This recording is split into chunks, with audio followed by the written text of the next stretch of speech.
First things first, party hard.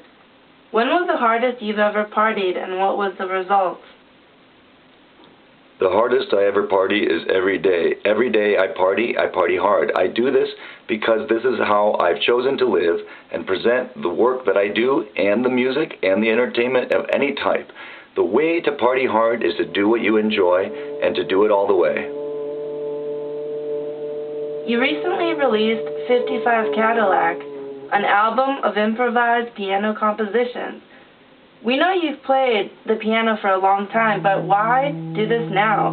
What were your influence on doing this? Well, I always wanted to release an album of piano music, and the universe aligned itself in a way that allowed me to have the conditions and the circumstances in place in order to create an album of solo improvised piano music. This album is called 55 Cadillac. It was released in 2009, September. This was exciting for me because I had always wanted to make an album of piano music. Close Calls with Brick Walls was released in Japan and Korea back in 2006. Why only there? Do they party harder, or did you feel they needed the message of letting their hair down more than Europe and the U.S.? I was very happy to have the opportunity to release my third official album. Close Calls with Brick Walls is the third official album of A.W.K, and it came out originally only in Asia. I was very pleased that it was able to be released in South Korea and Japan. Now the album is finally released in the U.S. As of March 23rd, 2010, worldwide release was achieved. This again is due to the alignment of several different conditions, which I'm very grateful for. I'm pleased now and never wanted it to be only released in one area, so the fact now that it's available is good for me, and I'm pleased that it's available to anyone who would want to hear it. How would you describe Close Calls in comparison to I Get Wet and The Wolf? Close Calls with Brick Walls is the third album. That's the only comparison I would make. The new package of Close Calls you're releasing in the UK also had an additional CD called Mother of Mankind with it. What rare and unreleased material is on there, and what's your favorite? Mother of Mankind is the second disc that comes with the re-release of Close Calls with Brick Walls. This second disc has 21 songs on it. Some of them were available, but lots of them were never before heard. It was kind of intense to release those for me. I hadn't imagined people would hear a lot of these songs. But that was intense because various forces, if you put it in the way it is, they'll come together, and that's what I wanted from this album. The album is about the difference between your early years in the Ann Arbor music scene and the change into A.W.K. What was it like back in your hometown, and why and how did you become who you are today? I was fortunate to grow up in Southeast Michigan, which had a great abundance of people to introduce me to new experiences. I would call these people mentors. I also was very supported by my friends and family.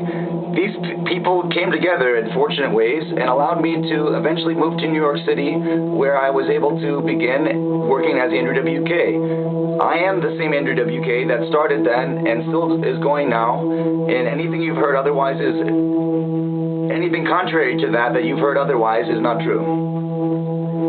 The cover of the album seems to depict quite a forced smile. Is it sometimes hard to live up to the party guy image? That is a smile that I'm doing in a picture. Everybody has different smiles when they do them. This is a smile right now. The box set cover has your face missing. Is this to say that anyone can party and enjoy life like you? Is it a play or humor of there being more than one Andrew W.K., or did you just want to create a cool optical illusion? The album cover that is featured on the slipcase of the Close Calls with Brick Walls and Mother of Mankind release was twofold. There was a cover that was presented before the physical product was manufactured, and then a casing issue caused a delay in a remanufacture and redesign of the slipcase to not only loosen the container, but provide thumb holes and a different face. The face had been removed initially due to various discussions, some of which I was involved in, and some, to be honest, I was not. But the final result was the result of just using the same cover and the same image over and over again as long as we could.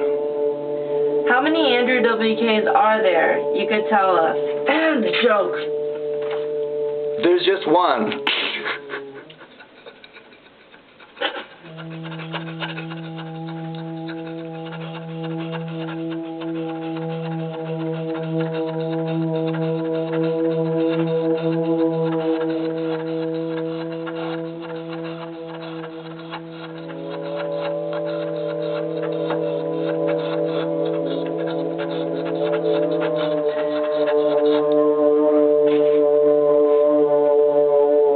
What made you do the motivational speaking tour? Did you enjoy it? Would you do it again? I enjoyed the motivational speaking tour very much. I would do it again. I continue to do speakings, lectures, seminars, any type of communal engagement where there can be a conversation. You've done a hell of a lot of other stuff too, including producing a Lee Scratch Perry album, hosting Cartoon Network game show, and touring with a classical string quartet. How do you find the time, and is there anything you're not up to do? Well, it all to me fits under the umbrella of the entertainment business. Everything I do fits into show business or the entertainment industry in one way or another. For example, having Santos Party House, that's friends and mine's, our clubs here in New York, and that's the business, but it's the business of entertainment. It's a venue, it's a dance club, it's a night place, and that's very similar to having a record label, to performing in clubs and night places, and all these things are related. TV is another mode of performance. Lecturing, that's another mode of performance and entertainment. They're all related in some way, and that's I guess what makes it manageable and also fun. You've opened a nightclub in New York called Santos Party House, as you mentioned. Is it safe to presume that you throw some pretty wild nights there? What special events do you have?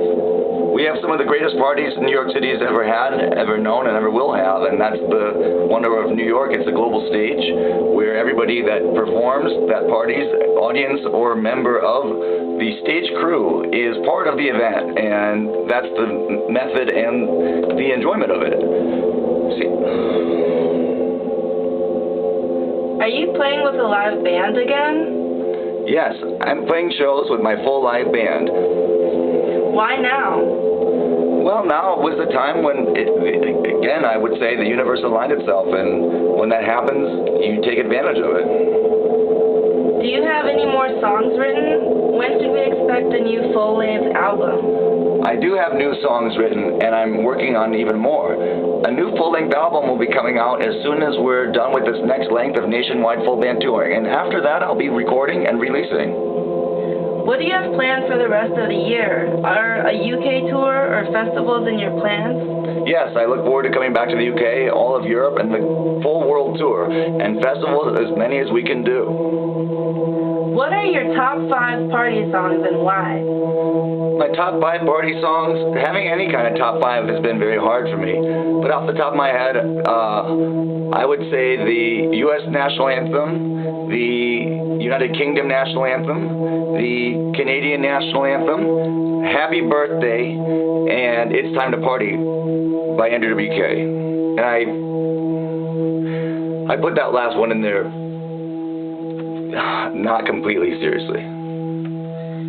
What's your message to Big T's readers? Do what you want to do what you really enjoy doing, believe that you can really do what you enjoy doing, believe that you do what you love, and that is how to live, and that's the way to be successful, and the only way to really find what you want to do is to follow what feels good, and if it feels happy, if it feels enjoyable, if you get that rush of excitement, then go with it. That's what I'm trying to do, and if you can take anything away from my work, I would hope that it was to do what you enjoy. Thank you. Thank you.